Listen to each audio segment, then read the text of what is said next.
In this guide, I'm going to show you how you can find the QR code linked to your Steam account so you can use Steam Guard for secure login authentication. Before we do dive into this guide, make sure to like the video and subscribe to the channel with all notifications on. It really does help with the channel and lets us know that you want more content like this. We'd greatly appreciate it. And if at any point throughout this guide you do have any questions, just ask them down in the comment section below and we can help you out further. I'm going to be doing my best to reply to every single comment down there. First things first, obviously open up Steam, and what you're going to want to do is actually select the Steam name up in the top left corner, and from here go ahead and select your settings.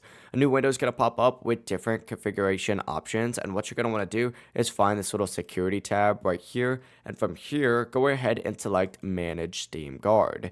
This is where you're going to turn on Steam's two-factor authentication, and you're going to see a few different options to do so. You could do this top option, which is going to be get Steam Guard codes from the Steam app on your phone, or get Steam Guard codes by email, which is that default option. If you do select get Steam Guard codes from the Steam app on my phone, Steam's going to generate a QR code every single time you log in on a new device. Simply open up that Steam mobile app, tap Steam Guard, and you'll see that QR code ready for scanning. This is obviously the highest level of account security, and it does protect you from unauthorized logins. But if you just keep it on the email verification, you're just going to receive 6-digit codes, sometimes QR codes, and you'll also receive direct sign-in confirmation links. But for convenience, the Steam mobile app is just faster and more secure. It really is as simple as that. If you guys do have any questions, don't hesitate to ask us down in the comment section below. And before you do leave this video, make sure to like the video and subscribe to the channel with all notifications on. It really does help the channel and lets us know that you want more content like this. We'd greatly appreciate it.